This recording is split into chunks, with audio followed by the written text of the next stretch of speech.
అయితే ఇండియా కూటమి మీద చిదంబరం గారు కొన్ని హాట్ కామెంట్స్ చేశారు. దీని గురించి డిస్కస్ చేద్దాం. ప్రస్తుతం మనతోటి సీనియర్ జర్నలిస్ట్ సిఎస్ రావు గారు ఉన్నారు. వెల్కమ్ చెప్పేద్దాం. Hi sir. హలో, నమస్తే. అయితే ఇండియా కూటమి మీద ఇప్పుడు చిదంబరం గారు చేసిన కొన్ని కామెంట్స్ ఇప్పుడు హాట్ గా ఏంటి సార్ అసలు? చిదంబరం కాంగ్రెస్ పార్టీకి సంబంధించిన సీనియర్ పొలిటీషియన్. Yes sir. కేంద్ర మాజీ మంత్రి.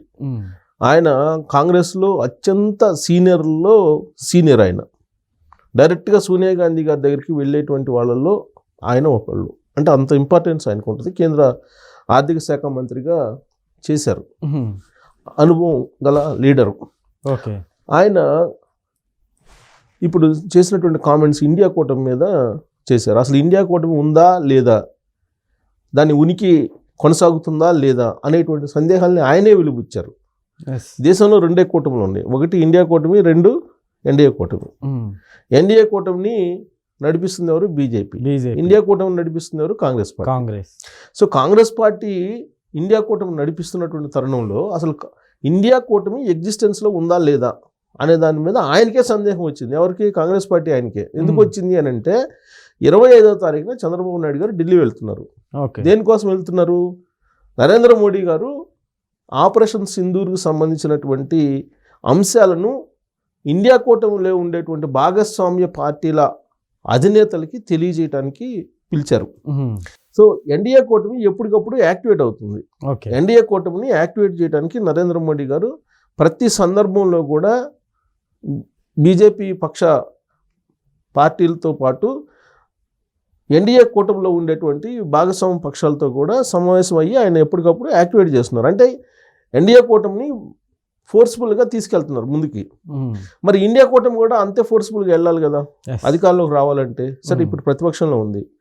ప్రతిపక్షంలో ఉన్నటువంటి ఇండియా కూటమికి ఎవరు లీడ్ చేస్తున్నారు అని అంటే ఇప్పుడు రాహుల్ గాంధీ గారు కనిపిస్తున్నారు. రాహుల్ గాంధీ గారు పార్లమెంట్లో ప్రతిపక్ష నేతగా ఉన్నారు. కాంగ్రెస్ పార్టీకి చీఫ్గా ఎవరున్నారు? మల్లికార్జున ఖార్గే ఉన్నారు. సరే, కాంగ్రెస్ పార్టీ బలపడితే కనుక ఇండియా కూటమి బలపడుతుంది. ఇండియా కూటమి అని కాకుండా ఇండీ కూటమి అంటారు దాన్ని. ఇండియా అని అంటలా, ఇండీ కూటమి అని అంటారు. బీజేపీ వాళ్ళు దాన్ని ఇండీ కూటమి అని పిలుస్తున్నారు. అంటే బట్ వాళ్ళేంటి, కాంగ్రెస్ వాళ్ళేమో ఇండియా కూటమి అని చెప్పి వాళ్ళు పిలుస్తున్నారు. సో వాళ్ళు పెట్టుకున్నటువంటి పేరు, అలయన్స్కి పెట్టుకున్నటువంటి పేరు అది. సరే, ఇండీ కూటమి అంటారు. ఎందుకంటే ఇండియా అనేది దేశం పేరు కాబట్టి అది ఉండకూడదని ఇండీ కూటమి అని చెప్పి బీజేపీ వాళ్ళు పిలుస్తున్నారు. సరే, ఇండీ కూటమిని లీడ్ చేస్తుంది కాంగ్రెస్ పార్టీని లీడ్ చేస్తుంది రాహుల్ గాంధీ గారు.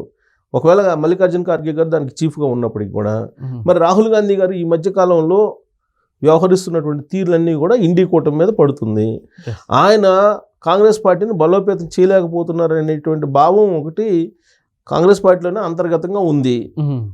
గతంలో కూడా కాంగ్రెస్ పార్టీలో సోనియా గాంధీ గారిని వ్యతిరేకించి వెళ్ళినటువంటి సీనియర్లు చాలామంది ఉన్నారు.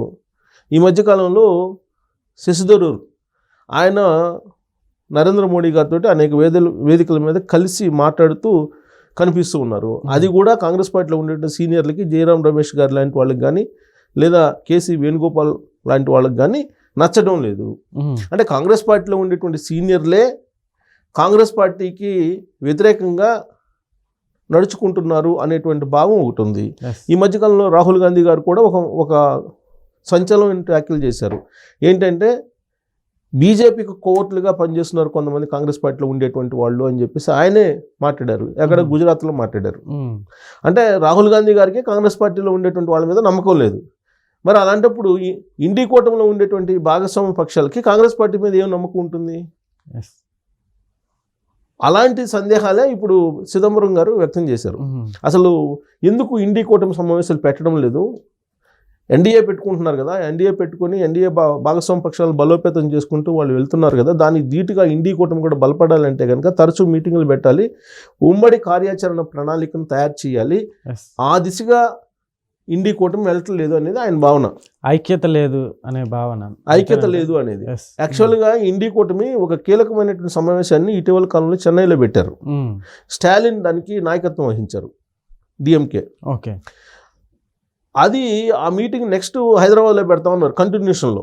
ఏంటి ఆ మీటింగ్ యొక్క సారాంశం ఏంటి అని అంటే, దక్షిణ భారతదేశానికి హాని చేస్తున్నారు ఉత్తర భారతదేశానికి సంబంధించిన లీడర్లు, ప్రత్యేకించి బీజేపీ అనేది వాళ్ళు ఆ రోజు మీటింగ్.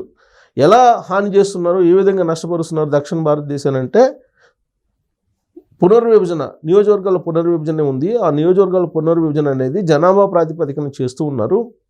కానీ జనాభా సంఖ్య ఉత్తర భారతదేశంలో ఇంకా కొన్ని దశాబ్దాలుగా 2 దశాబ్దాలుగా పెరిగింది.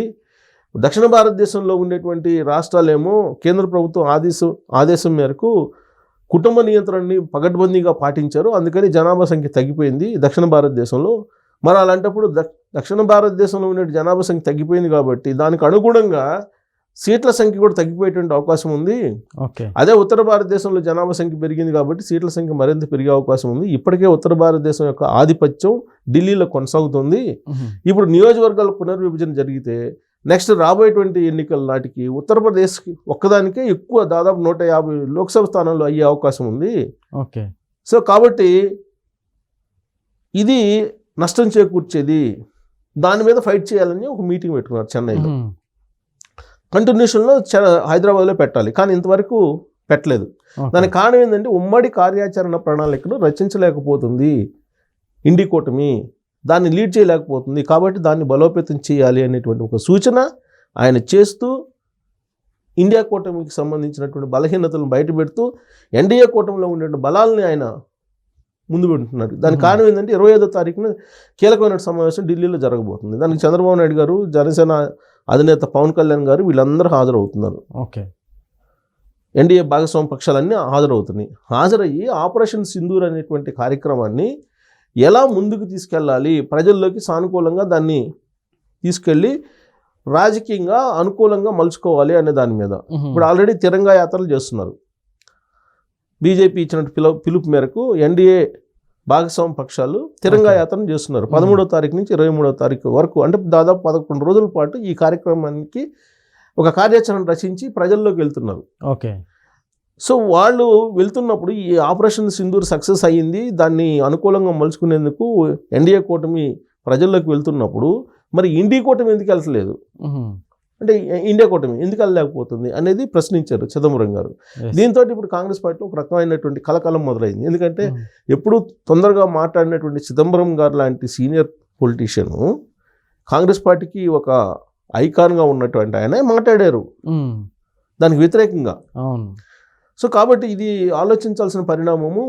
అసలు ఇండియా కూటమి రాబోయే రోజుల్లో కంటిన్యూ అవుతుందా లేదా అనేటువంటి సందేహాలు కలిగేలా ఆయన మాట్లాడారు అని చెప్పి ఇప్పుడు దేశవ్యాప్తంగా కూడా సంచలనం కలిగిస్తుంది ఆ కామెంట్స్. ఆయన ఆ కామెంట్స్ ఎందుకు చేశారంటే ఎన్డీఏ కూటమి కీలక సమావేశం 25వ తారీఖున ఏర్పాటు చేసుకుంటుంది. ఇప్పటికే తిరంగా యాత్ర జరుగుతుంది, 23వ తారీఖు అయిపోతుంది, 25వ తారీఖు ఢిల్లీలో మీటింగ్ ఉంది. పైగా కీలక భాగస్వామ్య పక్షాలన్నీ హాజరవుతున్నాయి. సమీప భవిష్యత్తులో బీహార్ ఎన్నికలు ఉన్నాయి.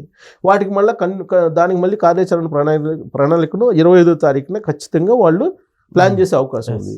మరి ఇండియా కూటమి ఏం చేస్తుందని చెప్పి చిదంబరం ప్రశ్నిస్తున్నారు. సో దీంతో ఒక్కసారిగా కాంగ్రెస్ పార్టీలో ఢిల్లీ లెవెల్లో కొంత కలకలం అయితే బయలుదేరిందని చెప్పుకోవచ్చు. Okay sir, thank you.